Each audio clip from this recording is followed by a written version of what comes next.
Pelaku pembobol rumah di Deli Serdang diamuk warga. Polisi Labuhan Batu berbagi dan ajak masyarakat perangi narkoba. PLN ULP Gunung Tua perbaiki sejumlah tiang listrik. Selamat malam pemirsa, selain cuplikan berita tadi, kami juga akan menghadirkan sejumlah informasi menarik lainnya. Bersama saya Daniel Agustran, pemirsa, inilah Sumut hari ini malam selengkapnya.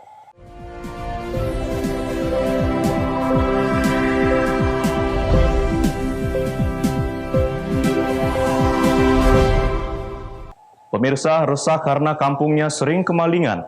Puluhan warga menangkap seorang pemuda diduga pelaku pembobol rumah. Pelaku sempat dihajar warga hingga babak belur.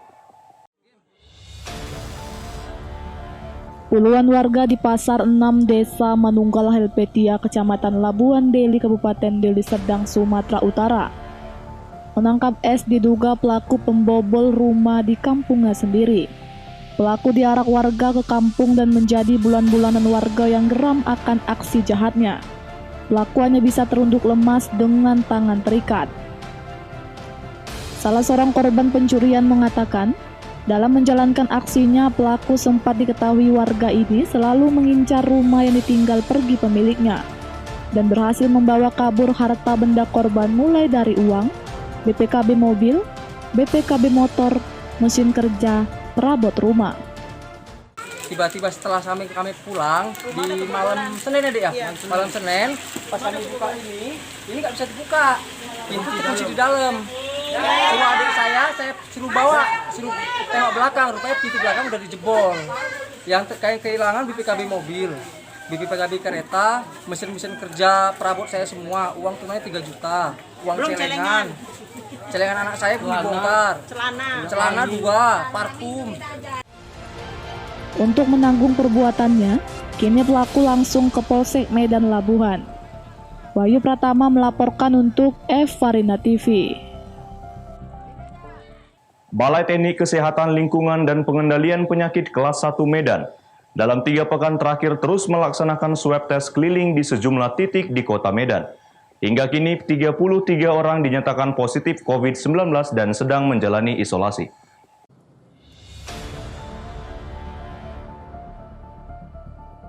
Balai Teknik Kesehatan Lingkungan dan Pengendalian Penyakit kelas 1 Medan rutin melaksanakan swab tes keliling di sejumlah lokasi di kota Medan.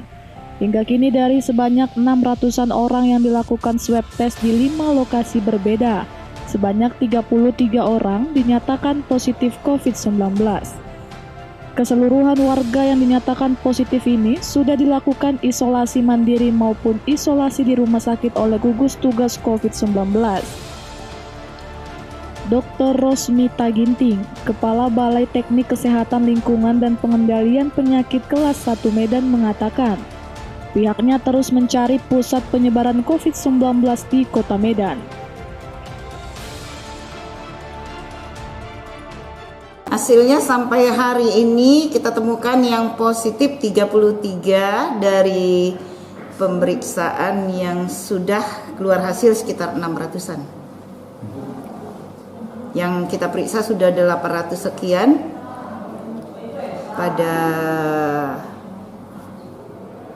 minggu terakhir ya. Itu dari berapa lokasi? 5 lokasi.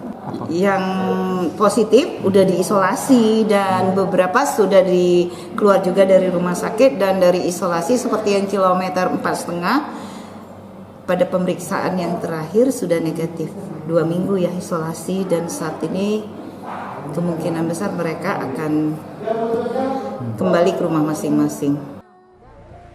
BTK LPP sendiri saat ini menyiapkan sedikitnya 2.000 paket swab test untuk di Medan.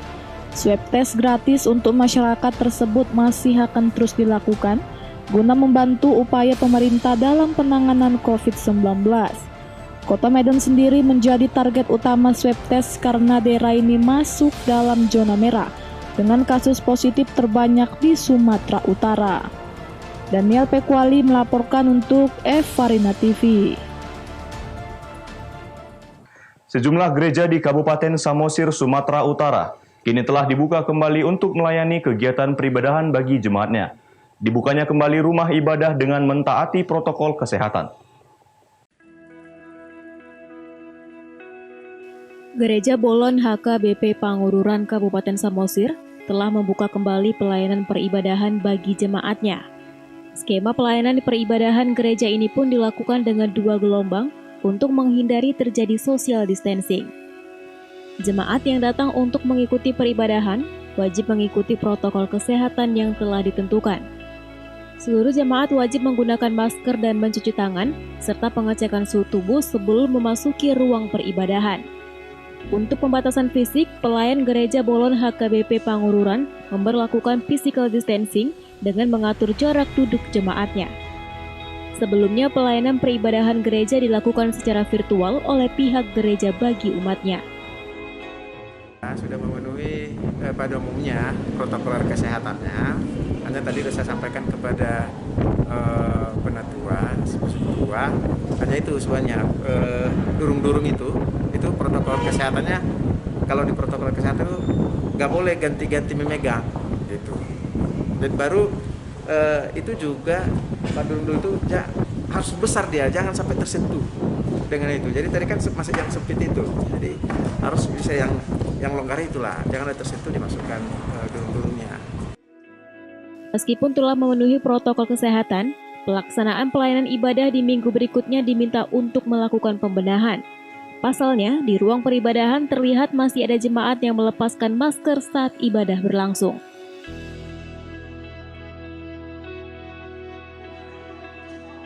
Jadi selama ini menurut peraturan yang kami terima yang bisa kita laksanakan sesuai dengan peraturan pemerintah. Jadi selama ini kami beribadah di rumah.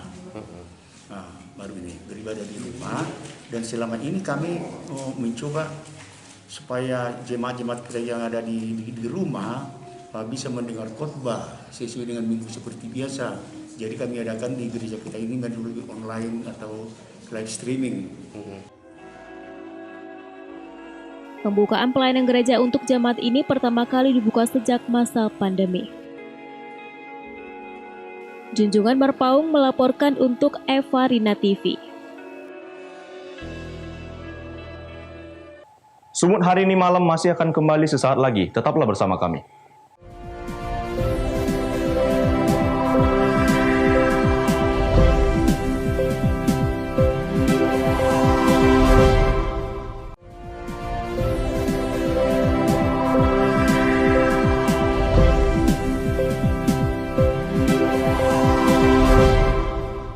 Terima kasih masih bersama kami.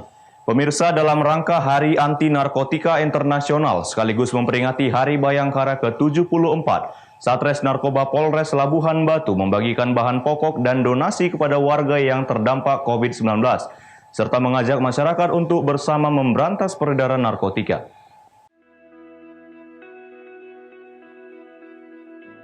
Satres Narkoba Polres Labuhan Batu membagikan kebutuhan bahan pokok kepada beberapa warga lanjut usia yang tidak terdata dalam penerimaan bantuan sosial COVID-19 dari pemerintah di Kelurahan Aik Paying, Labuhan Batu, Sumatera Utara. AKP Martualesi Setepu menyebutkan pihaknya menggelar bakti sosial dalam rangka Hari Anti Narkotika Internasional dan Bayangkara ke-74. Dalam kesempatan tersebut, pihaknya mengharapkan peran aktif seluruh elemen masyarakat untuk bersama menekan dan memberantas peredaran narkoba. Jadi untuk giat bakti sosial kita memberikan donasi dan santunan kepada warga masyarakat yang tidak terdaftar di dalam penerimaan bansos maupun PKH, ya, ataupun bantuan dari Menteri Sosial. Ini sudah kita datakan dan bekerja sama dengan Pak Kepling ya Pak ya, begitu ya, mereka tidak terdaftar dalam penerima bantuan ya, begitu. Ya, harapannya dengan peringatan Hari Anti Narkotika Internasional kita menyampaikan kepada masyarakat supaya berperan aktif di dalam pemberantasan penyalahgunaan narkotika. Kami juga mengharapkan informasi dari masyarakat di dalam menekan penyalahgunaan narkotika di wilayah hukum kami Polres Labuhan Batu. Tak hanya berbagi bahan pokok, personil Satres Narkoba yang dibantu Satlantas terlihat menyebarkan stiker yang berisi ajakan untuk memerangi narkotika kepada pengendara yang melintas di seputaran Simpang 6 Rantau Prapat. Ucok Sitorus melaporkan untuk Eva Rina TV. Ratusan orang dari berbagai ormas Islam Kota Binjai menggelar aksi demo ke DPRD Kota Binjai menuntut agar RUU haluan ideologi Pancasila dibatalkan. Aksi demo sejumlah ormas Islam Kota Binjai, Sumatera Utara dimulai dari Masjid At-Tohirin yang berada di Jalan Tengku Amir Hamzah Kota Binjai menuju kantor DPRD Kota Binjai. Dalam orasinya, ormas Islam menuntut agar DPRD Kota Binjai menyampaikan aspirasi mereka terkait penolakan rancangan Undang-Undang Haluan Ideologi Pancasila yang saat ini lagi dibahas di Jakarta. Dalam aksinya, ormas Islam juga membakar simbol PKI yang diduga telah menyusupi pembahasan RUU HIP tersebut dengan merubah Pancasila sebagai ideologi negara. Bukan hanya itu, ormas Islam Binjai juga berdoa agar Partai Komunis yang diduga sudah menyusupi keutuhan NKRI bisa segera dimusnahkan dari tanah air agar tidak menimbulkan perpecahan. Menurut salah satu peserta aksi, Suharjo mengatakan, umat Islam Binjai menolak keras adanya RUU HIP di tanah air sebab sangat bertentangan dengan Pancasila sendiri. Pembangunan kita tetap menolak 100%. Ini harga mati tidak bisa lagi tawar-tawar lagi. Berarti tetap Pancasila ya? Tetap Pancasila. Jadi walaupun selama ini dianggap katanya ormas Islam anti Pancasila, sebenarnya tidak. Sekarang sudah terwujud. Ternyata ada orang-orang yang memanfaatkan untuk menghancurkan, merongrong Pancasila. Tapi komitmen kita tetap mempertahankan ideologi Pancasila. Insyaallah. Selain itu, mereka juga berharap agar para pimpinan negara bisa mengambil sikap tegas sehingga ideologi Pancasila tidak akan diubah-ubah. Wahyu Pratama melaporkan untuk Eva Rina TV. Pemirsa, diduga tidak memiliki izin mendirikan bangunan, Dinas Penanaman Modal Pelayanan Perizinan Terpadu 1 Pintu Tanjung Balai bersama Satpol PP Tanjung Balai menghentikan pengerjaan bangunan PT Rumah Mensen di Tanjung Balai, Sumatera Utara.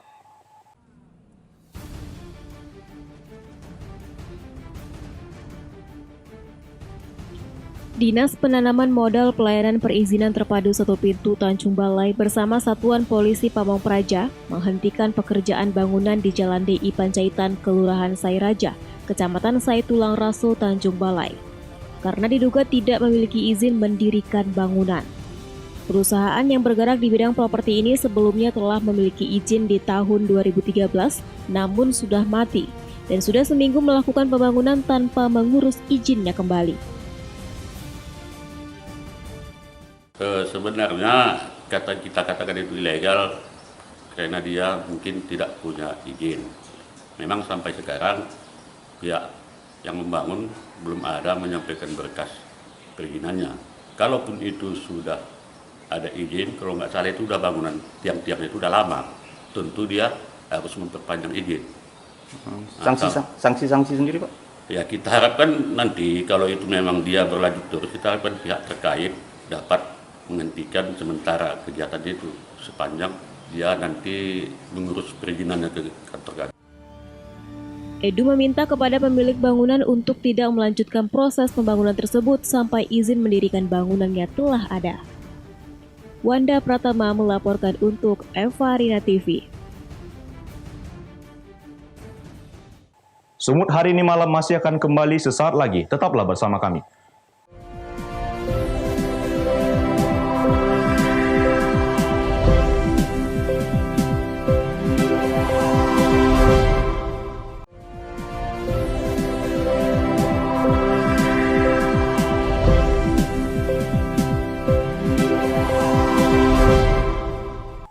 Terima kasih masih bersama kami.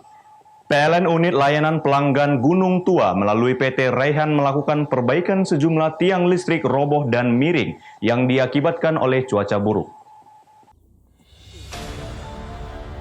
Sejumlah tiang listrik yang roboh dan miring di Desa Sigama, Ujung Gading, Kecamatan Padang Bola, Kabupaten Padang Lawas Utara PLN Unit Layanan Pelanggan Gunung Tua melalui PT Rehan melakukan perbaikan 18 tiang listrik. Perbaikan tiang listrik yang miring ini diakibatkan cuaca buruk yang melanda wilayah Kabupaten Padang Lawas Utara belakangan ini. Berdasarkan atas laporan warga terkait adanya tiang listrik yang mereng dan roboh, pihak PLN kemudian melakukan survei ke lapangan dan langsung menerjunkan 10 orang teknisi dari PT Rehan yang dilengkapi dengan mobil kren. Salah seorang dari pihak PT Rehan mengatakan pihak PLN akan memperbaiki beberapa tiang yang roboh dan miring sesuai dengan standar PLN, agar masyarakat tidak lagi was-was terhadap kondisi tiang saat ini. Jadi begini, karena mengingat tanahnya ini labil, memang sudah lama ini bolak-balik diluruskan, tapi pengertahannya labil, selalu miring. Baru kita betulkan miring lagi, tapi dengan ini ada rencana kita menambah tiang yang jaraknya agak jauh, kita sisip 4 batang tiang terus, dan yang miring-miring ini kita luruskan sesuai dengan standar PLN seperti itu. Jadi mau kita bedain semua jaringan-jaringannya supaya masyarakat itu tidak was-was melintas di jalan, karena ada asalnya sudah hampir ke tanah, mau kita betulkan sedemikian rupa sesuai dengan aturan PLN dengan standar yang diizinkan PLN. Seperti itu. Dalam hal ini, PLN Unit Layanan Gunung Tua terus berupaya memberikan pelayanan optimal kepada masyarakat. Salah satunya dengan melakukan perbaikan maupun penggantian pada sejumlah tiang listrik. Arif Sregar melaporkan untuk Farina TV. Sebanyak 13 orang warga Medan yang positif COVID-19 dinyatakan sembuh setelah menjalani isolasi mandiri di Gereja GBKP Padang Bulan Medan. Ke-13 orang yang positif diketahui dari hasil pemeriksaan swab oleh Balai Teknik Kesehatan Lingkungan dan Pengendalian Penyakit kelas 1 Medan tanggal 8 Juni kemarin. Setelah dinyatakan sembuh dari COVID-19 dari hasil swab tes massal yang digelar oleh Balai Teknik Kesehatan Lingkungan dan Pengendalian Penyakit kelas 1 Medan, sebanyak 13 orang warga Kota Medan Jemaat Gereja GBKP Padang Bulan ini dipulangkan setelah menjalani isolasi mandiri di lingkungan gereja. Namun sebelum dipulangkan, ke-13 warga ini mengadakan acara ibadah syukuran atas kesembuhan diri mereka. Salah satu tim gugus tugas COVID-19 pemerintah Kota Medan, Dr. Ricky Nelson Ginting menyebutkan bahwa warga yang sudah sembuh dari COVID-19 setelah 2 kali melakukan swab PCR dengan hasil negatif. Dr. Ricky juga menambahkan bahwa ke-13-nya merupakan pasien tanpa gejala atau OTG.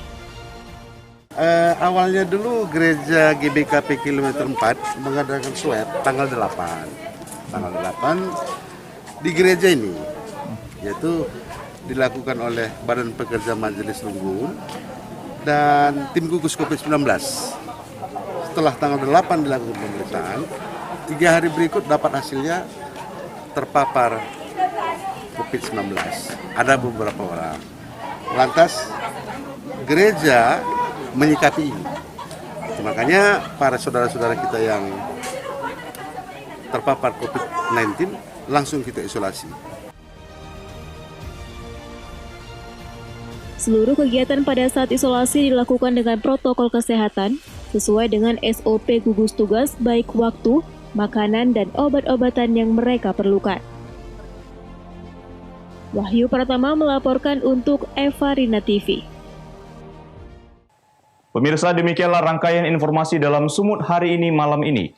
Saya Daniel Agustran mewakili kerabat kerja yang bertugas pamit undur diri. Terima kasih atas kebersamaan Anda dan sampai jumpa.